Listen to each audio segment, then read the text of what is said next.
Hello दोस्तों, स्वागत है आपका आपके अपने यूट्यूब चैनल एजुकेशन पर्सन पर।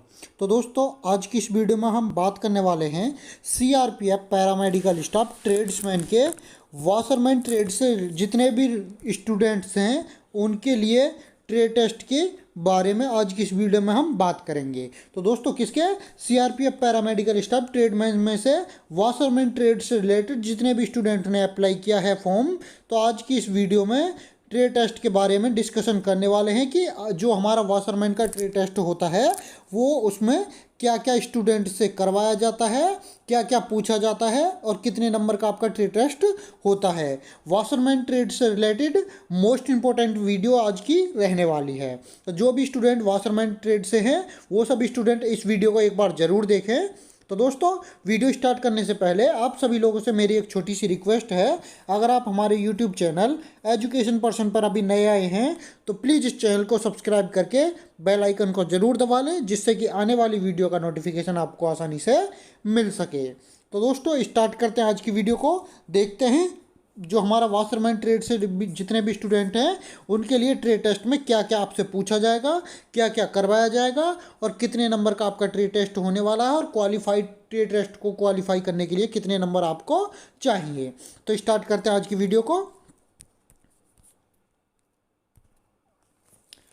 तो सबसे पहला पॉइंट है दोस्तों, हमारे जो भी स्टूडेंट वाशरमैन ट्रेड से रिलेटेड हैं उनके लिए सबसे पहला पॉइंट है वाशरमैन मतलब धोबी के लिए क्या क्या ज़रूरी होता है, ये उनके लिए जानना बहुत ही ज़रूरी है।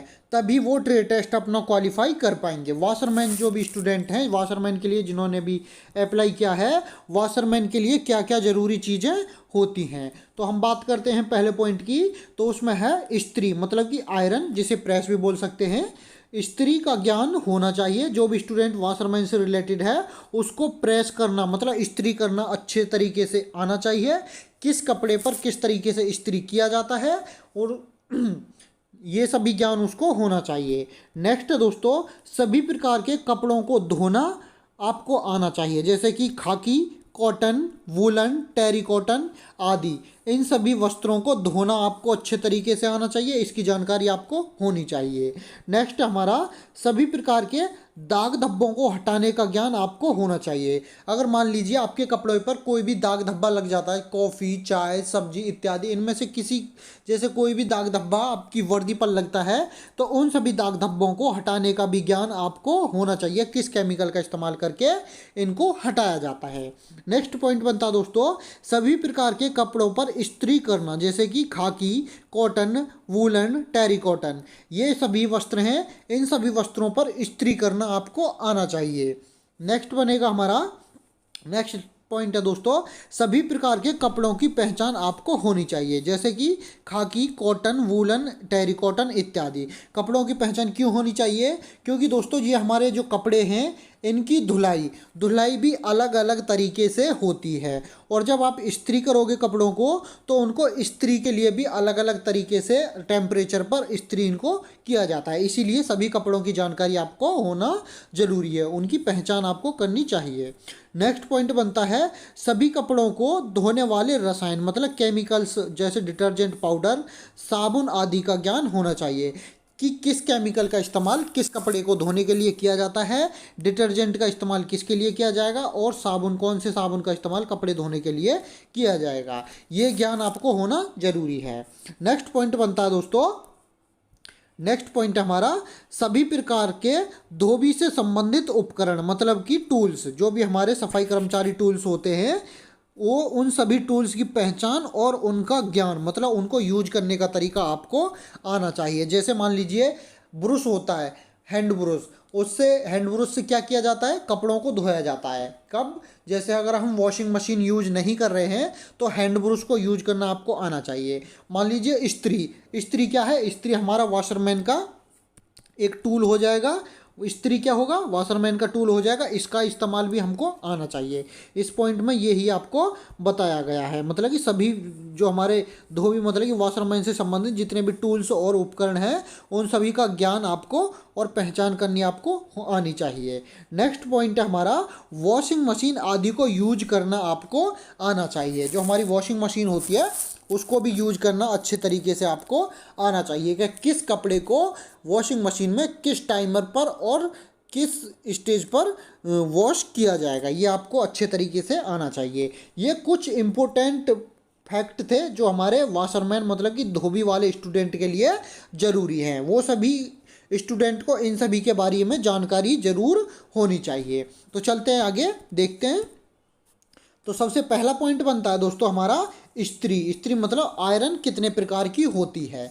मोस्ट इम्पोर्टेंट है दोस्तों, जो हमारे वाशरमैन होते हैं उसमें 2 प्रकार की इस्त्री मतलब कि आयरन देखी जाती है। एक तो आप देख सकते हो ये 2 इस्त्री दी गई हैं, ये बोल सकते हो आप कि ये एक ही काम करेंगी, काम तो एक ही करती हैं, बट ये जो पहली वाली इस्त्री है ये हमारी लोहे की इस्त्री है, लोहे की। और ये दूसरी वाली है ये प्लास्टिक की इस्त्री है, बट फर्क इनमें कुछ नहीं है। ये दोनों जो है ये दोनों ही इस्त्री इलेक्ट्रिक हैं, बिजली से ही दोनों इस्त्रियों को यूज किया जाता है। दोनों प्रेस जो ये हमारी इनको बिजली से ही चलाया जाता है। अब आपसे क्या देखा जाएगा, सबसे पहले आपसे बाई चांस मान लीजिए आपसे बोला जाएगा ट्रे टेस्ट में कि आप हमें इस्त्री करके दिखाइए। किसी कपड़े को दे दिया जाएगा, किसी को नहीं, आपको जो आपकी यूनिफॉर्म होगी सीआरपी की यूनिफॉर्म ही दी जाएगी कि आपको इस्त्री इस पर करना है, किस प्रकार से आप इस्त्री करते हो। तो सबसे पहला पॉइंट क्या करना है, जब भी आप इस्त्री करोगे तो आपको देखना है आपको इस्त्री कौन सी दी जा रही है, लोहे वाली है या फिर ये प्लास्टिक वाली है। अगर लोहे वाली इस्त्री है तो वहाँ पर आपको एक इस्त्री का एक स्टैंड होता है। अगर लोहे वाली इस्त्री दी जाती है तो इस इस्त्री को इस स्टैंड पर ही रखना होगा, जैसे शेप में ये रखी हुई है पट शेप में, इसी प्रकार से रखना है। अगर आपको इलेक्ट्रिक वाली दी जाती है तो खड़ा करके इसको रखना होगा। और नेक्स्ट पॉइंट क्या है, नेक्स्ट पॉइंट आता है आपका स्विच। सबसे पहले आपको इसके बाद में देखना है, अगर हमारी इलेक्ट्रिक वाली जो हमारी ये इस्त्री आपको दी जाती है तो आपको देखना होगा स्विच हमारा ऑन है या ऑफ है। जो हमारा इसका वायर होगा जो इलेक्ट्रिक से जॉइंट होगा, जो हमारा इनका वायर है इसका स्विच होगा एक ऑन है या ऑफ है। अगर ऑफ है तो सबसे पहले आपको उसको ऑफ करना है। ऑफ करने के बाद में अगर ये इस्त्री आपको है तो इसको खड़ा कर देना है, अगर ये इस्त्री है तो इसको आपको स्टैंड पर रख देना है। इस प्रकार से आपको ट्रे टेस्ट देखा जाएगा। अगर आप मान लीजिए ये इस्त्री आपको दे दी जाए, स्विच आपने ऑन नहीं किया और आप डायरेक्टली प्रेस करने लगे तो वहाँ पर आपको ट्रे टेस्ट में फेल कर दिया जाएगा। इस प्रकार से आपको इस्त्री पर भी ध्यान देना है, ऑन है ऑफ है। इस्त्री करने के बाद में भी आपको इस्त्री जो हमारा ऑन ऑफ वाला बटन है उसको ऑफ कर देना है, और इस्त्री करने से पहले हमारा ऑन करना है और उसके बाद में ऑफ करना है। ये दोनों बातें ध्यान में रखनी हैं। देखते हैं नेक्स्ट क्वेश्चन बनता है दोस्तों के दिमाग में, इस्त्री का इस्तेमाल कैसे किया जाता है। तो कैसे किया जाएगा दोस्तों, ये क्या है ये मैं आपको बता दूं। इस्त्री का इस्तेमाल ये है हमारा आयरन टेबल है ये हमारा, जिस पर इस्त्री की जाती है। जो हमारे वाशरमैन होते हैं, जो भी कपड़े होते हैं फोर्सेस के, वो इस पर ही इस्त्री किए जाते हैं। यहाँ पर आपको एक स्टैंड दिखाई दे रहा होगा, वो किस लिए है, अगर जैसे मान लीजिए आपको ये लोहे की आयरन दी जाती है, लोहे की इस्त्री आपको दी जाती है तो इसको यहाँ पर रख देना है। कपड़े पर प्रेस करोगे यहाँ पर रख दोगे, किसी दूसरे कपड़े पर प्रेस करोगे फिर करने के बाद में यहाँ पर रख दोगे, इसलिए ये स्टैंड आपको दिया जाएगा। कैसे, ये इसको जिस शेप में इसको रखा गया है पट शेप में ही इसको रखा जाएगा। अगर आपको बाई चांस मान लीजिए ये 2 नंबर वाली ये वाली इस्त्री आपको दी जाती है, ये वाली इस्त्री दी जाती है तो इसको खड़ी शेप में आपको इसको रखना होगा। खड़ी शेप में इस इस्त्री को रखना होगा, जैसे ही आप कपड़े पर प्रेस करते हो तो इसको खड़ा कर देना है, ना कि पट रखना है। अगर पट रखोगे इसको तब भी आपको ट्रे टेस्ट में फेल कर दिया जाएगा। ध्यान रखना है, इसको पट रखना है और इसको खड़ा करके स्टैंड पर रखना है। ये मोस्ट इंपॉर्टेंट टॉपिक हैं जो आपके इस्त्री से रिलेटेड हैं और ध्यान देने वाली बात है। ये बातें आपको ध्यान रखनी है।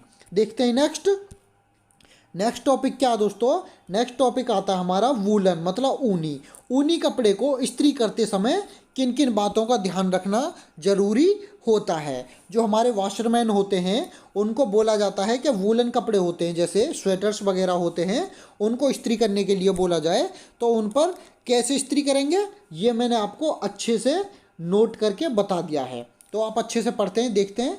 ऊनी कपड़े को इस्त्री करते समय ऊनी कपड़े सीधे लोहे मतलब आयरन के संपर्क में नहीं आना चाहिए, क्योंकि यह जल सकता है।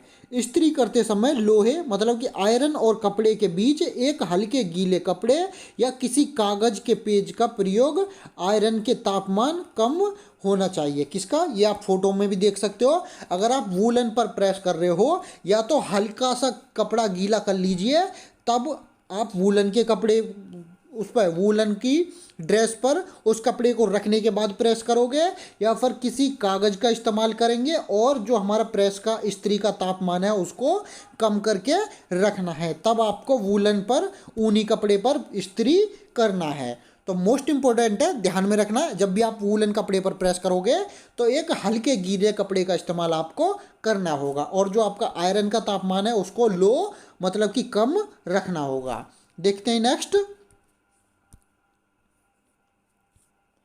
नेक्स्ट आता है दोस्तों हमारा सूती मतलब कि कॉटन कपड़ा।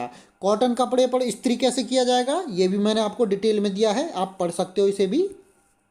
कैसे सूती कपड़े पर अगर आपको प्रेस करनी है तो आप डिटेल में पढ़ो पहले इसे।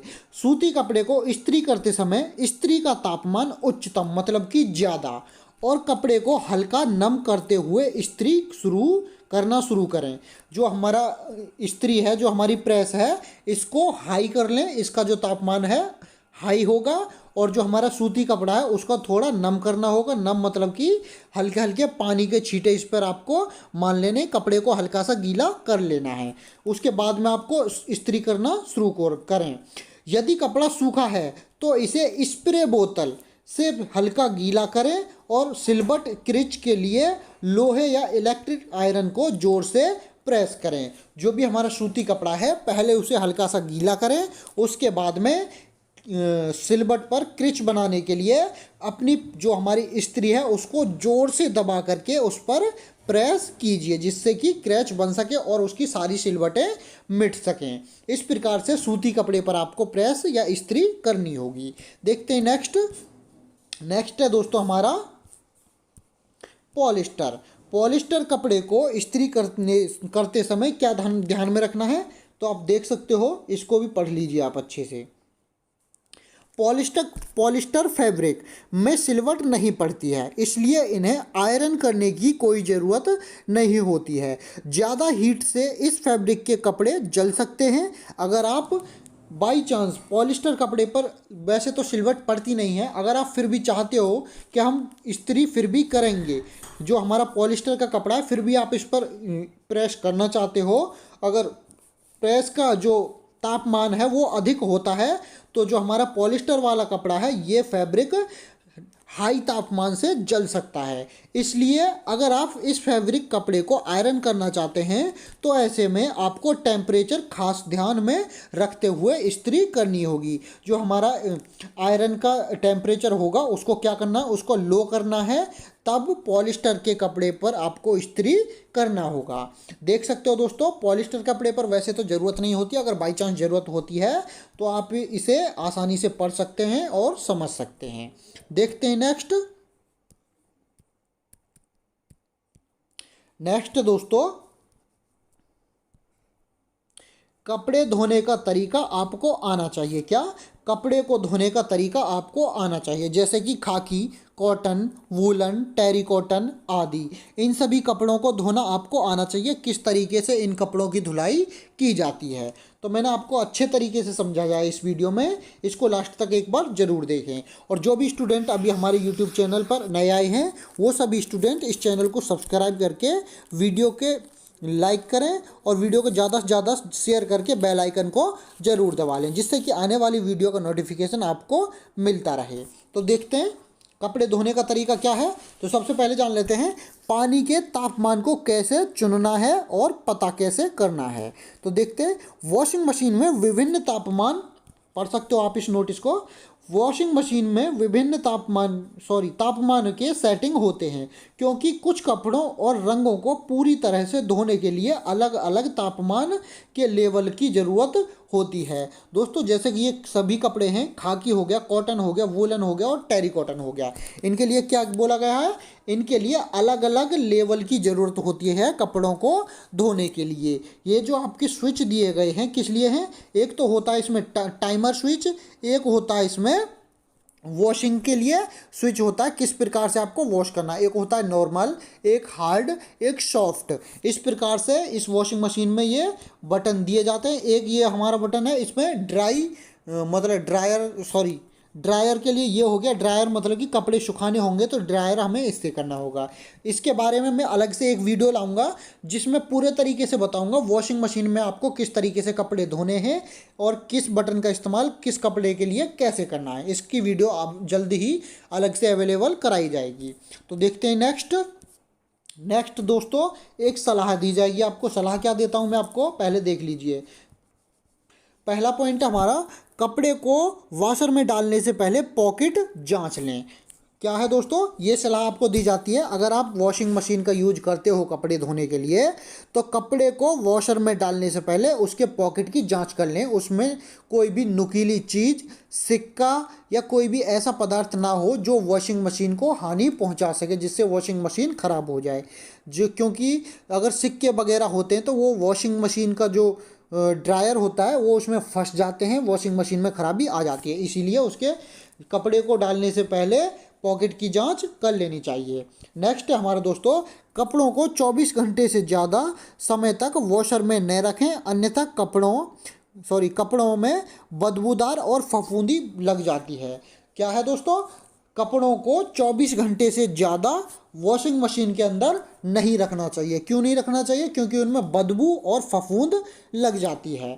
नेक्स्ट पॉइंट है, नए और चमकीले रंग के कपड़ों को शुरुआत के कुछ दिनों तक अलग से धोएं, जब तक आपके पास उसी रंग के कपड़े धोने के लिए ना हो। मतलब कि इस पॉइंट में ये बोला गया है, अगर आप कोई भी नया कपड़ा लेकर आते हो तो उस कपड़े को जो भी आपके सामने मान लीजिए काफ़ी सारे कपड़े हैं, तो ये नया कपड़ा हो गया, ये आपके काफ़ी सारे कपड़े हो गए, तो इन कपड़ों को आप वॉशिंग मशीन में पहले धो लें और उसके बाद में नए कपड़े को बाद में धोएं। क्यों, क्योंकि अगर इसने कलर छोड़ दिया तो वो सारा कलर इन कपड़ों में आपके लग जाएगा। इसलिए जो आप नए कपड़े लेते हो तो उनको अलग से धोएं और जो हमारे पुराने कपड़े हैं उनको एक साथ धो सकते हैं। ये इस पॉइंट में आपको बताया गया है। नेक्स्ट पॉइंट है दोस्तों, अगर आप डिटर्जेंट पाउडर का इस्तेमाल कर रहे हैं तो उन्हें सीधे कपड़ों पर ना डालें। ऐसा करने से डिटर्जेंट कपड़ों से धुल नहीं जाएंगे और कपड़े पर उसके दाग धब्बा रह जाएगा। मतलब इसमें बोला गया है, अगर आप वॉशिंग मशीन का इस्तेमाल करते हो और सबसे पहले आप वॉशिंग मशीन में कपड़ों को डाल देते हो और कपड़ों डालने के बाद में उसके ऊपर वॉशिंग पाउडर डालते हो, मतलब डिटर्जेंट पाउडर को डालते हो, तो ऐसा आपको नहीं करना है। पहले क्या करना है, सबसे पहले ड्रायर में या तो वॉशिंग पाउडर को डालिए और पानी को भरिए, फिर उसके बाद में कपड़े को डालिए। अगर आप ऐसा नहीं करते हो, अगर आप कपड़े के ऊपर से डालते हो वॉशिंग पाउडर को, तो उसमें दाग धब्बे कपड़ों पर लग सकते हैं। ये इस पॉइंट में बताया गया है। नेक्स्ट पॉइंट है दोस्तों हमारा, अगर आप हाथ से कपड़े धो रहे हैं तो खतरनाक केमिकल से अपनी त्वचा को और अपने हाथों को सुरक्षित रखने के लिए रबड़ के दस्ताने का प्रयोग करें। मगर जैसे कि दोस्तों आपको क्या है, जब आपका ट्रे टेस्ट होगा, अगर वो आपको वॉशिंग मशीन से कपड़े धोने के लिए बोलें तो अच्छा है। अगर आपसे वो बोलें कि आप हाथ से कपड़े धोकर दिखाइए, तो आपको सबसे पहले क्या करना है, वहाँ आपको सबसे पहले बोलना है, सर हाथ से कपड़े हम धोएंगे, आप हमें दस्ताने मतलब कि ग्लव्स दे दीजिए। वो बोलेंगे ग्लव्स क्यों चाहिए, क्योंकि इसलिए चाहिए जो हमारे कपड़े धोने वाले हानिकारक केमिकल्स होते हैं उनसे हमारी त्वचा या फिर हमको कोई हानि ना हो, इसलिए हमें दस्ताने की ज़रूरत होती है हाथ से कपड़े धोने के लिए। ये सलाह दोस्तों आप एक बार ज़रूर पढ़ें, मोस्ट इम्पोर्टेंट है। इससे आपके ट्रे टेस्ट में आपको बहुत हेल्प मिलेगी। देखते हैं अब नेक्स्ट आता है दोस्तों, कॉटन के कपड़े को धोने का सही तरीका। जो हमारे कॉटन के कपड़े होते हैं उनको धोने का सही तरीका क्या होता है, तो पॉइंट को पढ़ लो दोस्तों। सबसे पहले कॉटन कपड़ों को भी ठंडे पानी से धोना चाहिए, क्योंकि ठंडे पानी से कपड़ों के सिकुड़ने का खतरा कम होता है। कॉटन के कपड़ों को धोने के लिए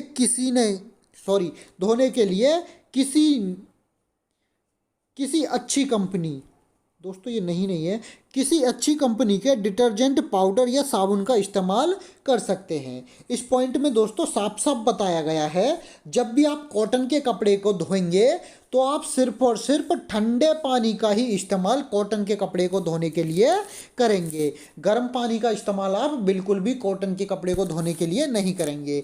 गर्म पानी का इस्तेमाल क्यों नहीं करेंगे?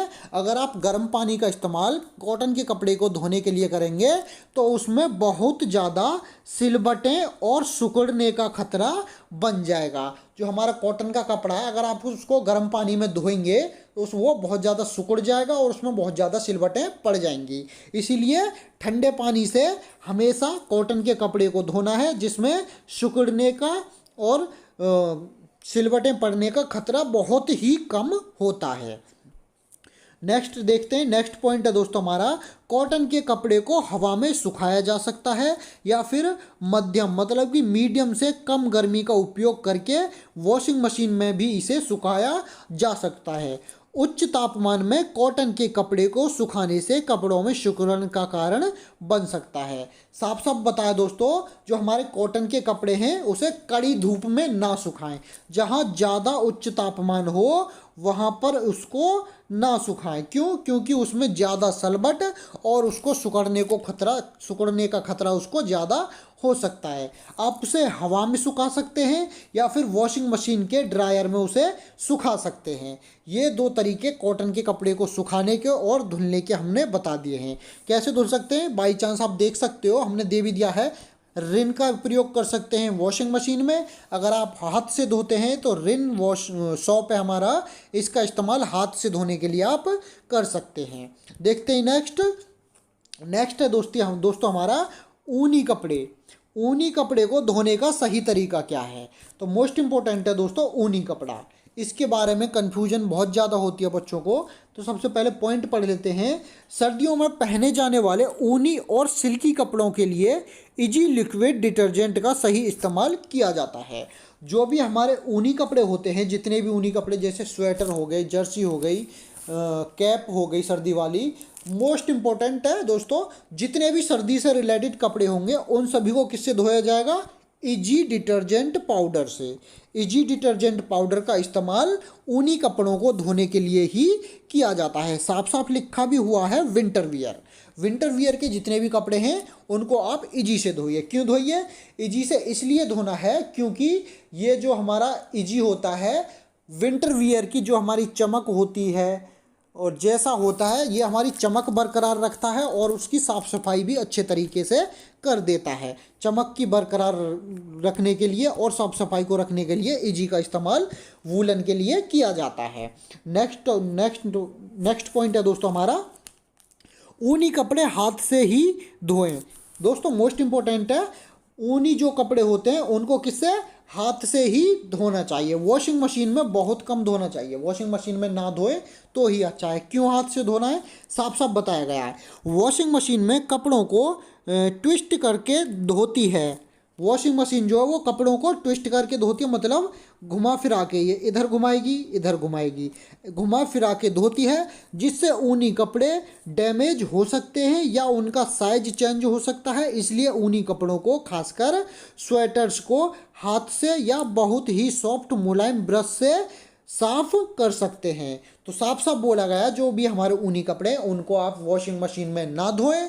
वॉशिंग मशीन से उनका साइज छोटा बड़ा हो सकता है, छोटा तो नहीं होगा, बड़ा हो जाएगा, क्योंकि वो इधर से उधर वॉशिंग मशीन जो होती है ऐसे चक्कर लेती है और ऐसे घुमाव करती है। तो इससे जो हमारे ऊनी कपड़े होते हैं वो फैल जाते हैं, जिनसे उनका साइज छोटा या बड़ा हो सकता है। इसलिए ऊनी कपड़ों को हमेशा हाथ से धोना है और इजी डिटर्जेंट पाउडर का इस्तेमाल करके ही धोना है। मोस्ट इम्पोर्टेंट एक और है, जो हमारे ऊनी कपड़े उनको गर्म पानी में नहीं धोना है, गर्म पानी से नहीं धोना है। बहुत से होते हैं सर्दियों में गर्म पानी से धो देते हैं, बिल्कुल नहीं धोना है। साफ साफ लिखा हुआ है ठंडे पानी में ही धोएं। ऊनी कपड़ों को कभी भी गर्म पानी में ना धोएं, इससे उनके रुएं निकल सकते हैं। हमेशा ठंडे पानी का यूज करें। अगर बहुत ही ज़रूरी हो तो पानी को हल्का गुनगुना कर सकते हैं। हल्के गुनगुने पानी में आप वूलन कपड़े मतलब ऊनी कपड़ों को हल्के गुनगुने पानी में धो सकते हैं। बट जब गर्म पानी हो तो गर्म पानी में उनका इस्तेमाल ना करें। गर्म पानी से वूलन कपड़े को ना धोएं। तो मोस्ट इम्पोर्टेंट है, आप आप इसको एक बार अच्छे से रीड करिए, पढ़िए। मोस्ट इम्पोर्टेंट है, आपके ट्रे टेस्ट में बहुत हेल्प करने वाला है। देखते हैं नेक्स्ट है दोस्तों, सभी प्रकार के दाग धब्बों को हटाने का ज्ञान आपको होना चाहिए। अगर बाई चांस हमारे कपड़ों पर दाग धब्बे लग जाते हैं तो उनको हटाने का ज्ञान आपको होना चाहिए, किस केमिकल से किस दाग धब्बे को हटाया जाता है। तो मैं अभी इसमें 2 ही बताऊंगा। जो बाकी के केमिकल्स हैं उसके लिए मैं अलग से एक वीडियो लाऊंगा। सभी केमिकल्स के और टूल्स के ऊपर जो भी वाशरमैन से रिलेटेड हैं वो सभी टूल्स और केमिकल के ऊपर एक स्पेशल वीडियो आएगी। उसमें आपको टोटली बताया जाएगा किस केमिकल और किस टूल का इस्तेमाल कहाँ किया जाता है। तो सबसे पहले पढ़ लेते हैं हम दाग धब्बों को हटाने के लिए। तो पहला पॉइंट है दोस्तों, सफ़ेद कपड़ों के दाग धब्बों को हटाने के लिए रिन आला फैब्रिक वाइटनर, मतलब कि रिन आला फैब्रिक, ये हमारा रिन आला है, इसे क्या बोलते हैं, इसे रिन आला फैब्रिक वाइटनर बोला जाता है। रसायन का इस्तेमाल करें। जो भी हमारे सफ़ेद रंग के कपड़े होते हैं उन सभी में अगर दाग धब्बे लगते हैं तो उनके लिए ओनली और ओनली रिन आला फैब्रिक वाइटनर का ही इस्तेमाल आपको करना है। ये सफ़ेद कपड़ों पर लगे दाग धब्बे को आसानी से हटा देता है। रिन आला रसायन का इस्तेमाल केवल सफ़ेद कपड़ों के लिए ही किया जाता है। ध्यान में रखना है, रिन आला जो है ये इसको सफ़ेद कपड़ों के लिए ही आपको इस्तेमाल करना है। जो आपके कलरफुल कपड़े होंगे उन पर इसका इस्तेमाल ना करें। क्यों ना करें? क्योंकि इसमें केमिकल मिला हुआ होता है। अगर आप कलरफुल कपड़ों पर इसका इस्तेमाल करेंगे तो ये केमिकल आपके उन कपड़ों का कलर फेड कर सकता है, कलर को निकाल देगा। तो इसलिए ये सिर्फ और सिर्फ सफ़ेद कपड़े के लिए बनाया गया है। दूसरा है, कपड़े के दाग धब्बों को हटाने के लिए आप नींबू का भी इस्तेमाल कर सकते हैं। नींबू के रस का इस्तेमाल कर सकते हैं या फिर नींबू का इस्तेमाल दाग धब्बे को हटाने के लिए कर सकते हैं। ध्यान में रखना है दोस्तों, सफ़ेद कपड़े के लिए हमेशा रिन आला इस्तेमाल करना है। अदर कोई दाग धब्बा है तो उसके लिए आप नींबू का भी इस्तेमाल कर सकते हैं। नींबू से भी दाग धब्बे को हटाया जा सकता है। देखते हैं नेक्स्ट कुछ चीज़ें हैं दोस्तों जिनकी आपको आवश्यकता होगी। क्या है? कपड़े, detergent, bleach, colour safe bleach, fabric softener, dryer sheet, washing machine, बाल्टी या सिंक, ड्रायर या कपड़े सुखाने की जगह। ये क्या है? ये सभी वाशरमैन से रिलेटेड सभी चीज़ें हैं जिनकी ज़रूरत एक वाशरमैन को पड़ती है। तो मोस्ट इम्पोर्टेंट है दोस्तों, इस वीडियो को आप एक बार लास्ट तक जरूर देखें। ये आपके सीआरपी पैरामेडिकल के ट्रे टेस्ट में बहुत हेल्प करने वाली है। तो दोस्तों कुछ अदर डाउट्स आपके हैं तो वो आप हमसे शेयर करिए, कमेंट में बताइए। अगर आपने हमारे टेलीग्राम ग्रुप को अभी तक ज्वाइन नहीं किया है तो आप हमारे टेलीग्राम ग्रुप को भी ज़रूर करें। टेलीग्राम ग्रुप को जरूर ज्वाइन करें। ये आपके टेलीग्राम ग्रुप में जो भी आपके डाउट्स हैं वो आप हमारे साथ क्लियर कर सकते हैं। तो दोस्तों आज की वीडियो में हमने कुछ मोस्ट इंपॉर्टेंट क्वेश्चन आपको वाशरमैन से रिलेटेड कराए हैं। वाशरमैन से रिलेटेड कुछ मोस्ट इंपॉर्टेंट क्वेश्चन कराए हैं। जो हमारे टूल्स, जो भी वाशरमैन से रिलेटेड सभी टूल्स हैं, जैसे कि टूल्स हो गए, केमिकल हो गए, इनसे रिलेटेड एक अलग से वीडियो आपको 1 से 2 दिन में अवेलेबल करा दी जाएगी, जिसमें टोटली आपको वाशरमैन से रिलेटेड सभी टूल्स जैसे प्रेस, इस्त्री हो गई, इस्त्री टेबल हो गई, और हैंड ब्रश हो गए, केमिकल्स हो गए, और काफ़ी सारे ऐसे टूल्स हैं, केमिकल्स हैं जिसका इस्तेमाल वाशरमैन अपने जीवन में करते हैं। उन सभी के ऊपर एक अलग से वीडियो बनाई जाएगी। तो दोस्तों अगर आप हमारे यूट्यूब चैनल एजुकेशन पर्सन पर अभी नए आए हैं तो आप हमारे चैनल को सब्सक्राइब करके बेल आइकन को ज़रूर दबाएं, जिससे कि आने वाली वीडियो का नोटिफिकेशन आपको मिलता रहे। अगर आप वाशरमैन के अलावा सफाई कर्मचारी, कुक, वाटर कैरियर, मसालची इनमें से किसी भी ट्रेड टेस्ट की तैयारी कर रहे हैं तो आप हमारे यूट्यूब चैनल एजुकेशन पर्सन से इन सभी ट्रेड टेस्ट की तैयारी कर सकते हैं। तो दोस्तों आज की वीडियो में सिर्फ इतना ही। मिलते हैं अब नेक्स्ट वीडियो में। जब तक के लिए आप हमारे चैनल को सब्सक्राइब करके बेल आइकन को ज़रूर दबा के रखें। नेक्स्ट वीडियो वाशरमैन से रिलेटेड जल्द ही आपको मिलने वाली है। तो मिलेंगे अब नेक्स्ट वीडियो में।